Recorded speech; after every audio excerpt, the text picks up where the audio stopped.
as backlash mounts over President Biden's workplace vaccine mandate, the Labor Department admits it's going to need lots of help to enforce it. Where we target our focus and our effort are on those workplaces where workers need assistance to have a safe and healthful workplace. That typically comes through in the form of a complaint.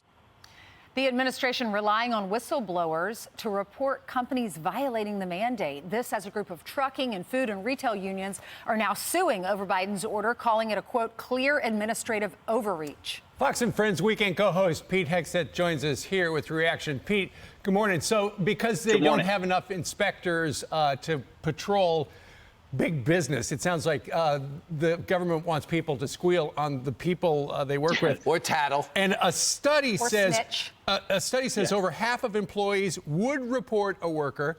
So in the words of Kamala Harris, that is the plan to do it. The plan.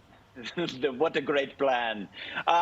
You are going to have, you're right, inside the workforce, snitches, and now the businesses are going to have to be enforcers.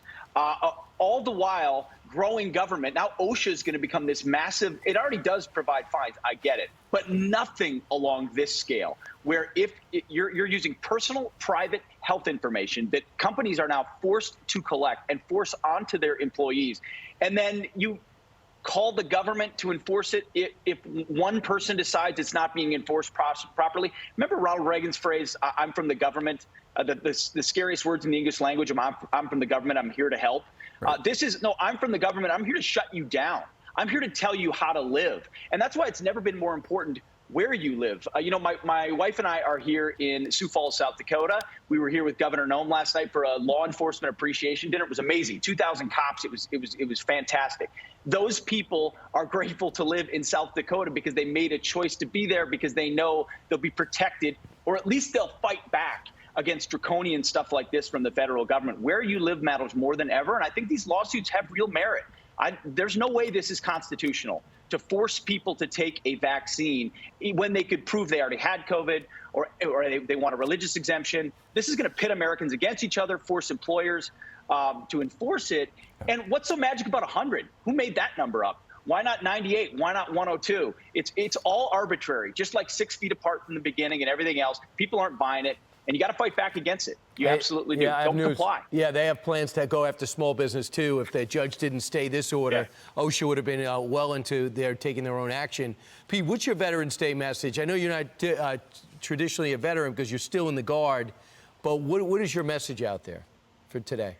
You know, it's a different one, right, guys? I mean, it's after what happened in Afghanistan. And first of all, to everybody out there that has worn the uniform, thank you. I'm grateful. We stand on the shoulders of previous generations who fought wars we can't imagine, accomplished things we never could have, and we are beyond grateful. And don't think for one moment, to Afghanistan veterans, to Iraq veterans, that what you did was in vain. It was not. You fought and won every single engagement, every single battle you fought. So the politicians messed it up, so the generals messed it up, and I had that same gut reaction with what happened in Afghanistan. But stand tall for what you did. Remember, this is the greatest country on earth, and we have the best warfighters on earth. And I salute them, and I thank them today. And I'm honored to be able to give voice to what they represent. Happy Veterans Day, everybody. God bless you, and thank you for everything you've done. Modern Warriors, Pete's show, We Were Soldiers, airs this Sunday on the Fox News Channel at 10 p.m. Eastern, and it's also now on Fox Nation. Pete, thank you very much for joining us from Sioux Falls, where I don't know the name of that hotel, but they've got fireplaces, and it looks great. It's a great fireplace. Yeah, it is, and a jacuzzi. Awesome. Thank you, sir. Jacuzzi. Hi, everyone. I'm Brian Kilmeade. I want you to do me a favor. I want you to click to subscribe to the Fox News YouTube page. This is the only way that I know for sure that you're not going to miss any great commentary, any great news bites, any great interviews coming your way on Fox. You can get it all here on YouTube. So subscribe right now.